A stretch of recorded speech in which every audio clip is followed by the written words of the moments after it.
Bonjour, êtres du petit peuple, elfes et corrigans. Un grand merci à tous les nouveaux abonnés qui ont rejoint dernièrement la chaîne. Un grand merci bien sûr aux anciens. Merci pour vos likes, vos partages qui sont très importants pour faire grandir cette chaîne et bien sûr vos commentaires. Merci à tous ceux qui participent, qui m'en laissent régulièrement. Je leur remercie énormément. Donc aujourd'hui, on se retrouve bien sûr avec les énergies de Samen, nouvelle année. Donc on va aller voir tout de suite avec le petit oracle de la forêt. Quel message nous avons? Ça tombe très bien. Adaptation. Continuez à avancer même si le cours... Si tout change autour de vous. Oui, j'ai déjà des mots qui viennent comme d'habitude. Je veux tout vous dire en même temps et ça y est, je vais bégayer. En fait, s'adapter, là on est vraiment, c'est cet automne, on change carrément de saison déjà. On s'adapte à ce nouveau changement de saison, de comment on va appréhender notre hiver, etc. Donc on quitte ce merveilleux soleil pour aller vers un plus l'ombre, mais on allume les bougies, comme je vous en ai parlé dans le live. Pour ceux qui n'auraient pas vu, je vous invite à aller le voir, c'est le calendrier des sorcières. C'est le dernier live que j'ai fait qui vous explique un petit peu tous ces changements. Et donc, il faut s'adapter parce que on va changer d'heure déjà, en plus, ce week-end. Donc, il y a plein de choses qui se modifient et comme dans nos vies, en fait, il faut arriver à s'adapter. Donc, voilà pour notre premier petit message. Ensuite, on va aller voir avec l'oracle des elfes. Alors, dans chaque fleur, Dieu fait un rêve. Magnifique. Alors avec la luminosité du nouveau truc, j'ai un peu du mal, je vous avoue. Magnifique. Toi aussi, laisse fleurir tes rêves. Donc là, c'est voilà. Là, on va, vous voyez, on a encore ces tons ocre orangé qui sont absolument de saison en plus. Et on a ce petit miroir un petit peu lumineux, comme une petite lampe en fait, où on va projeter nos futurs rêves. Voilà, on va un petit peu visualiser ce que l'on va vouloir voir venir pour les saisons prochaines, c'est-à-dire mettre en place un petit peu, réfléchir et voir pour le printemps suivant qu'est-ce que nous allons vouloir voir grandir dans nos vies. Ok ? Ensuite, avec l'oracle de Nade. Donc, nous avons quoi? Alors, je vous l'approche comme ça. Donc, ces symboles magiques attirent la nouveauté, les bons choix et les opportunités vers vous. Donc, c'est pas de hasard.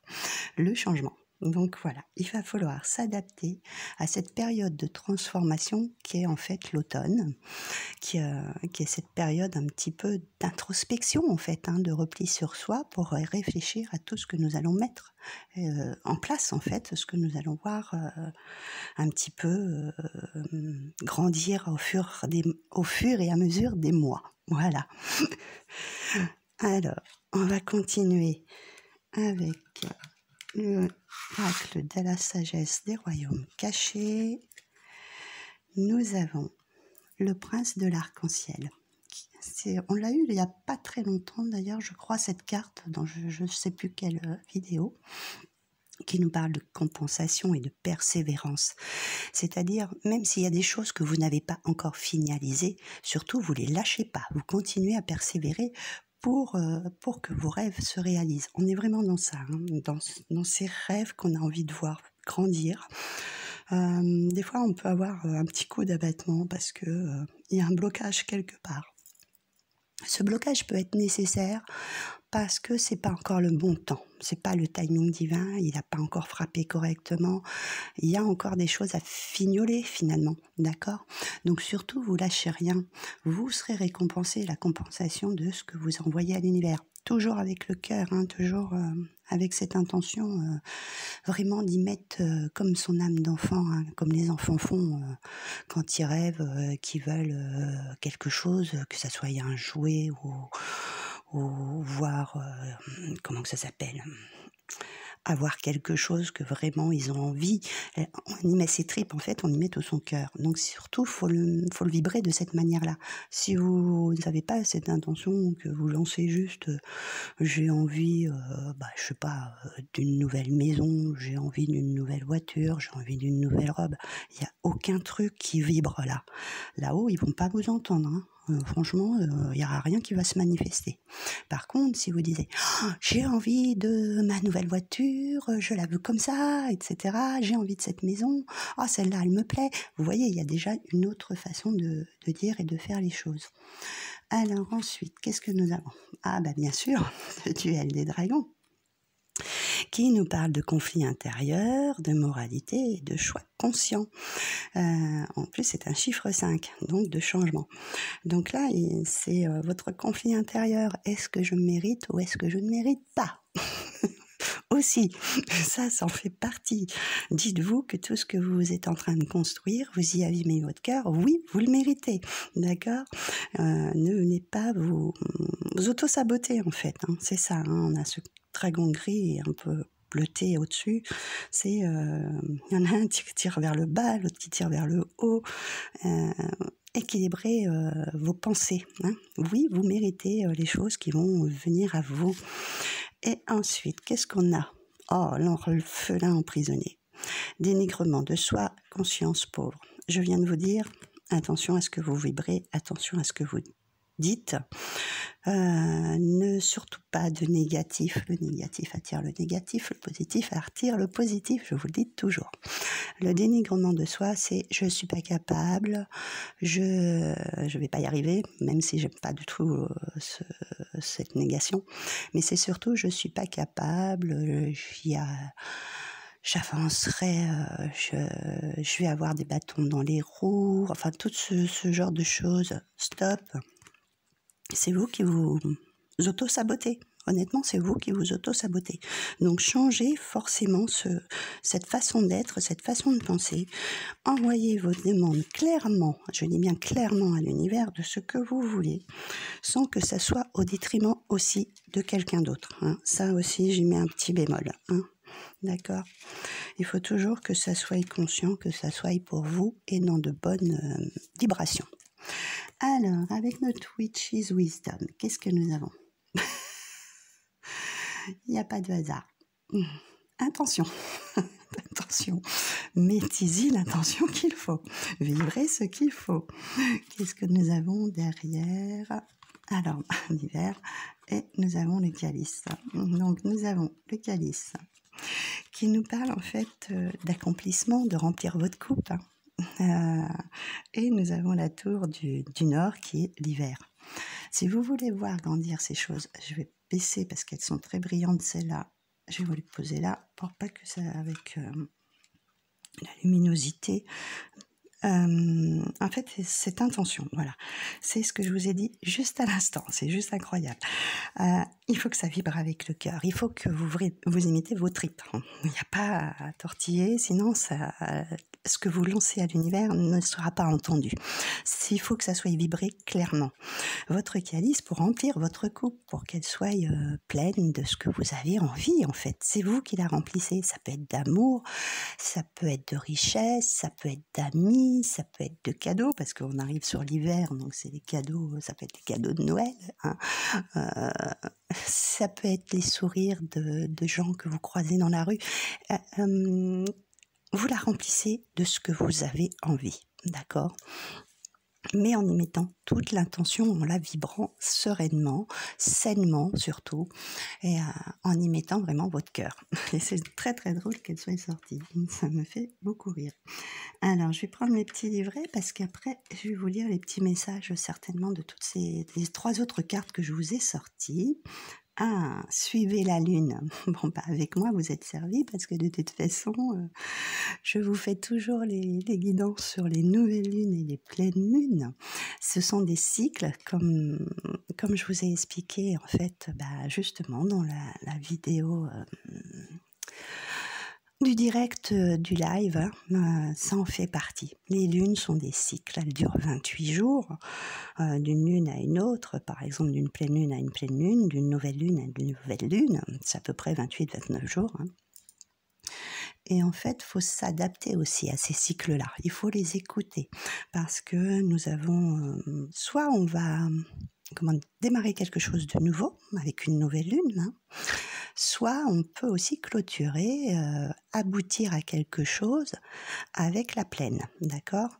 Ça, c'est encore un autre sujet, peut-être que je le ferai dans un prochain live, je sais pas, je verrai, ou en vidéo, un petit peu pour vous expliquer tout ça. Quand on suit tous ces rythmes-là, ça nous donne des pistes, ça nous donne des indices de façon comment aussi un petit peu agir en fonction de vouloir attirer ce que l'on veut, hein, ok. Ça peut être, c'est des périodes, par exemple, quand les gens voulaient voir grandir quelque chose dans leur champ, ils plantaient souvent les graines à la nouvelle lune, de façon à ce qu'elles prospèrent pour la pleine lune et que voilà, que ça se prenne de l'expansion. Donc c'est important de suivre ces cycles. Je vais prendre mon petit livret, j'ai oublié de les prendre, et je vais vous lire leur message. Alors, du coup, celle-ci, nous avons un chiffre 13.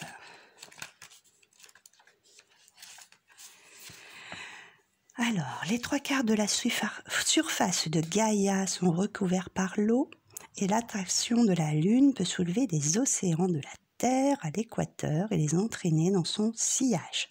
Les trois quarts du corps humain sont aussi composés d'eau et purs. Et par conséquence, vous êtes également assujetti à son pouvoir. Quand elle croît et décroît, vous faites de même. Prenez note, suivez les cycles de la Lune et notez de quelle manière vous pensez et ressentez les choses tandis que sa lumière augmente et diminue. Prenez le temps d'explorer et de comprendre son influence sur votre corps et sur vos émotions. Oui, parce que comme c'est un symbole d'eau, bien sûr, émotionnellement, c'est pareil. On fait yo-yo. On a son conflit intérieur, on a son dénigrement de soi. Et voilà, donc ça, c'est à travailler en fait sur ça dans cette période de Samhain. Alors ensuite, nous allons voir notre petit oracle des métamorphes. Qu'est-ce que nous avons? Ah, super, rebondissement. Un changement inattendu et imprévisible. Il n'y a pas de hasard, donc il y a bien des changements qui se profilent pendant cette période de Samhain. Changement positif, 34, 4 et 3, 7, c'est un chiffre symbolique et très bon. Je tombe pile poil sur la page, il n'y a pas de hasard, hein. Alors, je vais vous lire son message. Alors, il y a plusieurs petits messages, donc je vais voir. Je pense que je vais vous prendre le rebondissement. Il y a tant de choses imprévisibles et improbables dans le monde. Comme ces jumeaux, l'elfe et son furet. Ils ne devraient pas exister et pourtant ils existent. L'apparition de cette carte signifie que vous avez tout fait pour vous assurer que vos proches soient aussi en sécurité que possible. Un événement imprévisible est toujours éprouvant. Mais c'est aussi une occasion fantastique de découvrir un moi nouveau, doté de pouvoir, de courage, de ténacité, de la capacité de souffrir sans s'y attarder. Dans le chamanisme, on appelle cela une initiation, à moins de l'affronter en guerrier. On n'obtient que peu de sagesse. Chaque rite de passage doit être répété jusqu'au succès complet qui permet la renaissance. Le courage, la capacité d'action, la volonté de faire de son mieux, en dépit des obstacles, sont des clés qui mènent au changement. Sans cela, on reste endormi et statique, on stagne. Aucune de ces attitudes ne convient au magnifique potentiel de votre vie. C'est exactement ce que je viens de vous dire. Les changements, il peut y avoir des obstacles, on peut mettre quelque chose en place, c'est pas le bon moment, il faut recommencer, il faut revoir les choses différemment. C'est pas pour ça qu'on ne persévère pas, c'est pas pour ça qu'on se dit je me suis lancé dans quelque chose et je n'y arriverai pas. On ne se met pas ça en tête, ok? Je vous la remonte parce que en essayant de pas trop avoir la lumière, voilà. C'est juste incroyable. Profitez de ce beau changement, ok? C'est bénéfique, c'est très bénéfique. Et bien sûr, comme c'est bénéfique, on va finir avec les bénédictions celtiques. Ah, tiens donc. Bénédiction du pardon. Donc, je vais mettre comme ça pour pas que vous ayez trop les reflets. Bénédiction du pardon. Bon, ça, je vous en ai parlé aussi. Il y a des gens qui nous font des choses, ou il y a des situations qui sont pas vraiment pardonnables. Hein. Mais c'est surtout pour vous pardonner à vous-même. Donc, comme je vous ai dit, je vous la répète, cette phrase, et je pense que je vous la répéterai souvent pour ceux qui sont dans des difficultés à dire de pardonner. Celle-ci, elle dit « Je te pardonne, pas parce que tu mérites le pardon, mais parce que moi, je mérite la paix. » Donc ça, c'est vraiment important que que vous vous pardonniez pour pouvoir aussi avancer. D'accord ? N'ayez plus de phrases qui vous... où vous vous dénigrez. Hein ? Surtout pas. Surtout pas. En plus, nous sommes sur un 34, donc ça veut dire un 31, pardon, ça veut dire un 4. Donc le 4 nous demande la stabilité, l'équilibre, retomber sur des bases saines. Hein. Donc, pardonnez-vous à vous-même. Non, c'est pas ça, c'est pas celle-ci, j'ai pas la bonne page. Voilà. Donc, pour vous libérer du poids de la rancœur et de la vengeance, et vous aider à vous ouvrir à la grâce du pardon. Le pardon est un monstre rusé, mais c'est aussi un monstre magnifique. Lorsque nous cherchons à pardonner, nous nous débattons dans des méfaits qui se trouvent au cœur de notre résistance à lâcher la douleur à laquelle nous nous accrochons. Quand nous avons besoin de pardonner, nous sommes souvent à vif, trop loin de la justice pour pouvoir ne serait-ce qu'effleurer le baume du pardon. Pourtant, garder la colère trop longtemps génère une amertume dense. Or, l'amertume est un poison pour qui désire vivre librement. Il nous est difficile de pardonner quand nous subissons des conséquences des actes d'une autre personne. De nos jours, on a tendance à condamner la victimisation. Mais jadis, dans le monde celtique, il existait une justice réparatrice qui contribuait grandement au pardon. Dans l'Ancien Testament, qui a influencé nos systèmes juridiques et notre façon de redresser les torts, la justice est essentiellement punitive. Et le pardon est en général accordé après que l'injustice a été réparée. Mais que faire quand le sentiment d'injustice est encore très vivace et qu'on a l'impression que pardonner quelqu'un revient à minimiser ses torts et sa capacité à nuire aux autres ? Justice et pardon doivent aller de pair. Cette bénédiction leur permet de s'entrelacer de sorte que vous puissiez commencer par vous pardonner vous-même, c'est ce que je vous ai dit. Car quel que soit le tort qu'on ait subi, on ressent souvent de la culpabilité. Il existait autrefois un autre moyen de rendre ce qui avait été pris par une action juste. Le chemin du pardon était alors exempt de toute volonté de vengeance. Dans de nombreuses philosophies New Age, la responsabilité est attribuée à l'individu qui souffre. On lui demande comment il a attiré cette situation à lui, ce qui est injuste et dans certains cas préjudiciable, cruel et immortel. Tout d'abord, sachez que quel que soit le mal qu'on vous ait fait, ce n'est pas votre faute. Et dans un premier temps, essayez de vous pardonner vous-même. Puissiez-vous recevoir la bénédiction de pardon et l'appliquer à vous-même. Sachez que vous dénouerez doucement les liens du doute et des récriminations, ceux qui se sont accrochés comme des épines autour de votre cœur et ont envahi votre esprit. Quand vous commencez à vous pardonner, vous trouverez aussi le pardon pour les injustices que vous avez subies. Car ce pardon, par cette acceptation et par cette capacité à décerner le mal qui a été fait, vous retournerez à vous-même. Vous serez plus sage, mais sans le poison. Puis sa souffrance et l'amertume s'étioler et laisser la place à votre renaissance, renouveau, changement, c'est ce que je vous parlais. Puissiez-vous être capable de vous souvenir avec plus d'honnêteté et de sagesse afin que cette situation ne se reproduise pas et être capable d'y repenser sans souffrir. Ainsi, la justice que l'univers vous apportera sera réparatrice. Elle vous rendra le triple de ce qui vous a été pris. Puissiez-vous enfin vous libérer de la souffrance, laisser la colère se consumer et se transformer en cendre, dont tel le phénix vous renaîtrez. Sachez que vous avez pardonner, pardonner l'autre de par son sombre cadeau, pardonner la vie et surtout délivrer le remède par du pardon à vous-même. Voilà, ce changement, pour moi, il y a beaucoup par rapport à cette introspection que vous allez faire sur vous, hein, sur quand on voit le dénigrement de soi, c'est aussi ça, cette culpabilité d'avoir subi telle ou telle chose. Hein. Ne culpabilisez pas, tout ça, etc. Il faut passer outre. Je sais que c'est plus difficile à dire qu'à faire, hein, mais pour votre propre bien-être, pardonnez-vous. Voilà. Donc on va finir avec ces petits messages et puis comme d'habitude, hein, on va se retrouver sur des prochaines vidéos, des shorts aussi parce que je vous fais plusieurs petits shorts.